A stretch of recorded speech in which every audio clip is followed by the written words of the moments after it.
30 বছর বিচার হয়নি, রায় হয়নি, তবু কারাগারের কয়েদে ছিলেন হবিগঞ্জের কানু মিয়া। আজ মঙ্গলবার দীর্ঘ 3 দশক পর অবশেষে কারামুক্ত হলেন এই ব্যক্তি। 1995 সালে মানসিকভাবে অসুস্থ থাকা অবস্থায় মাকে কোদাল দিয়ে আঘাত করে হত্যা করেন বলে অভিযোগ। গ্রামবাসী পুলিশে দেন, মামলা করেন তারই ভাই। কিন্তু মামলার মাঝপথে পুরোপুরি মানসিক ভারসাম্য হারান কানু। 2003 সালে আদালত আদেশ দেন সুস্থ না হওয়া পর্যন্ত মামলার কার্যক্রম স্থগিত থাকবে। এরপর কেউ আর ফিরেও তাকায়নি তার দিকে। পরিবারও ধরে নিয়েছিল তিনি আর বেঁচে নেই। এভাবে 30 বছর পেরিয়ে গেল একটি ছোট কুঠুরির মধ্যেই।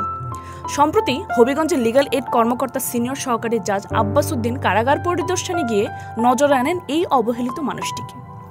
আইনজীবী নিয়োগ করে জামিন আবেদন করা হলে জেলা ও দায়রা জজ জেসমিনা বেগম জামিন মঞ্জুর করেন। আজ দুপুরে গোলাপি পাঞ্জাবি আর সাদা টুপি পরে কানু মিয়া বের হন কারাগার থেকে, নির্বাক, নিঃশব্দ। তাকে নিতে এসেছিলেন 2 ভাই, যারা ভাবতেন ভাইটি অনেক আগেই হারিয়ে গেছেন। জেলা আইনজীবী সমিতির সদস্য ও মানবাধিকার কর্মী মুরলীধর বলেন, 30 বছর কেউ ফিরে দিতে পারবে না। এত বড় অবিচার অথচ এতদিন কেউ দেখেনি। কানু মিয়া মুক্ত হলো, প্রশ্ন রয়ে যায়, আর কত কানু মিয়া পড়ে আছে অন্ধকারে, যাদের দিকে কেউ তাকায় না। জান্নাতুল ফেরদৌসী, শ্রাবন্তী, সবার কথা।